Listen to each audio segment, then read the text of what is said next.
Today marks a new beginning for Oak Chapel. The bishop has made a new pastoral appointment marking a new beginning. We are moving forward, building on the foundation of, if my math is right, almost 125 years. Wow. We have a huge foundation to build on.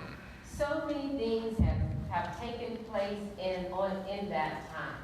And we want to honor that time, while at the same time remembering that now it's 2019. We have screens in Sanctuary. We are live streaming on Facebook. We have social media that I don't partake in. And some are moving forward quicker than others. This time of new beginning, I hope, will be a time of celebration. That it will be a time of welcome, a time of wonder, and a time of witness. So let's return to the scripture that we heard a few times this morning, and I just want to focus again on those first two verses. And then go to verse 12. A few days later, Jesus entered Capernaum again. The people heard that he had come home. So many people gathered that there was no room left. There was not even room outside the door. And Jesus preached the word to them. At the end of this pericope, it says, the man got up after being healed by Jesus and took his mat. Then he walked away while everyone watched. The people were amazed. They praised God and said, we have never seen anything like this before. When Jesus returned to Capernaum, after a time away making disciples, transforming lives through ministry and teaching, and challenging the status quo, word got out that Jesus was home. And as a result, so many people gathered around the house that there was no more room inside and not even outside. Can you see the picture? There were people everywhere. They were in the dining room. They were in the living room. People were in the kitchen. People were probably standing on the sofas and the chairs, which, by the way, we shouldn't do kids. People were standing on the sofas and the chairs. Hopefully not on the dining room table, because that could be dangerous if it falls. People were everywhere, so much so that then they had to start to pile up outside. And, they were all over the front porch, the front stoop. People were probably knocking the screens out of the window, trying to look inside, because they didn't have any microphones or bullhorns. So trying to look inside so that they could hear and see what was going on.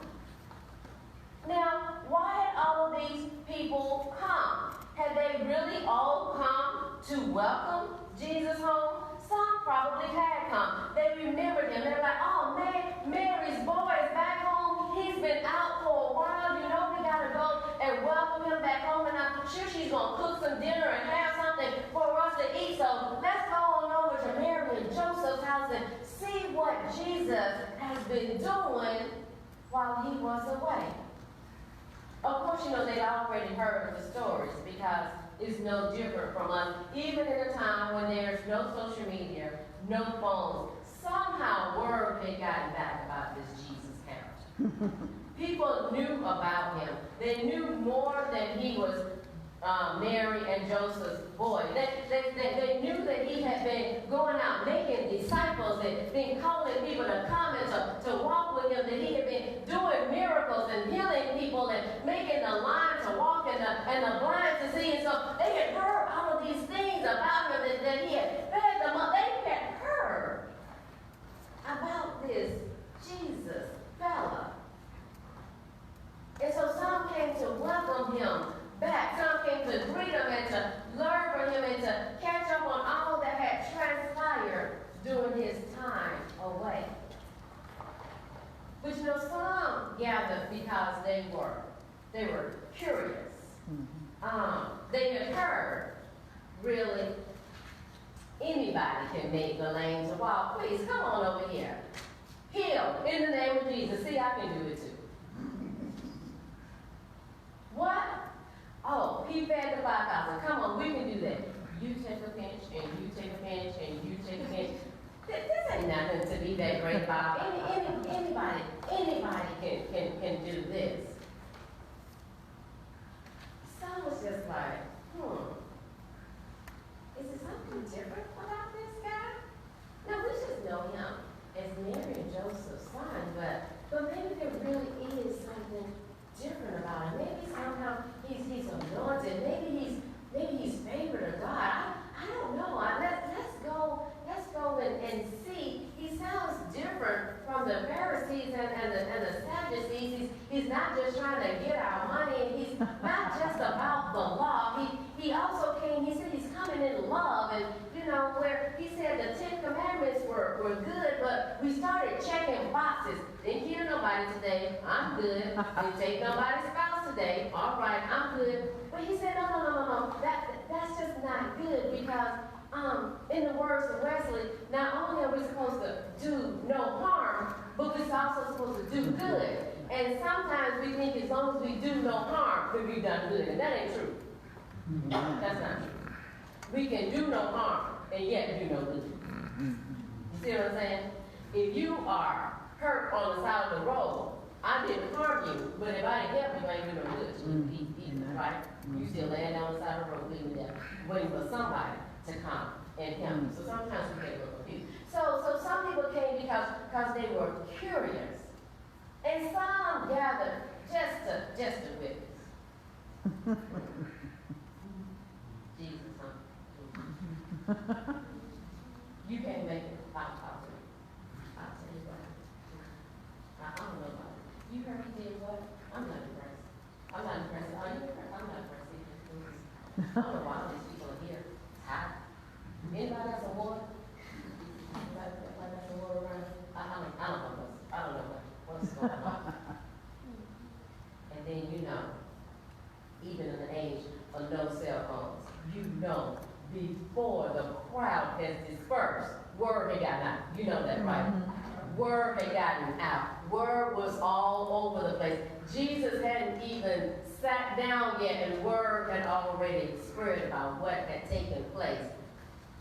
That fella came, he healed him. I'm not sure how he did it, but it was probably a setup. It was a setup. That's what it was. It was a setup. Don't believe it. Today, in this time of new beginnings, there are some here today who I hope just came to sincerely welcome me, to greet me, and to offer hospitality to me. Peggy seems to think I'm going to be here a long time, so that means you all have to be nice to me. You want me to stay here for a while. Some came and wondered. The bishop has made a new appointment. She took Pastor Selena. We didn't ask her to take Pastor Selena. Why did she take her? She was only here a few years. This whole appointment system, I don't know what this is all about. Why are pastors only assigned 1 year at a time? This is crazy. As soon as you get to know somebody, they're off to the next church. I don't know.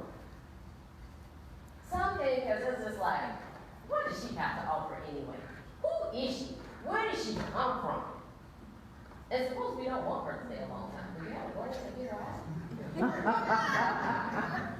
Come on. Well. Somebody's out there. Thank you. Well. Thank you. Some just want to know, why her? Why now? Now what? What's going on here? So we talked about welcome and we talked about wonder. Now I want to throw that last W at you one more time. Some came to witness and to report back what you saw and heard.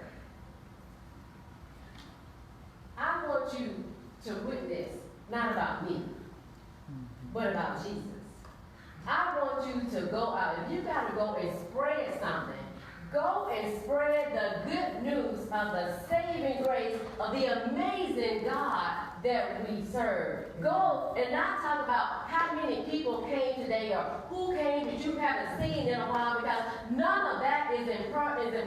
But go and tell somebody that they need to come and have hope in a time when hopelessness seems to be reigning supreme in our lives. They need to come and find love in a time when hate seems to be the word of the day. That they need to come and find some love. Amen. Some courage to stand up, to speak out, and to tell somebody about a man named Jesus who came to save us.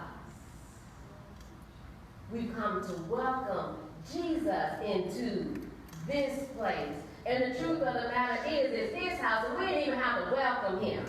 He welcomed us. When we came in, he was already here this morning. I hope we came in you walk in the door wondering how God is going to move. Don't come wait for me to move you, because I ain't got that kind of power. I ain't got it. I've been looking for 25 years. I'm still working on it. But come to wonder about what is God going to do. When you come to church, you should come with a spirit of expectation that God is going to move in a mighty way. And then you can go out and witness and tell somebody, whoo, child, we had a good time in worship today. God showed up and showed out, and you need to come and meet him too. That's your challenge. That's your challenge for this week, and that's your challenge for every week. Come, welcoming, wondering, so that we can lead and witness to the mighty God that we serve. Amen. Amen.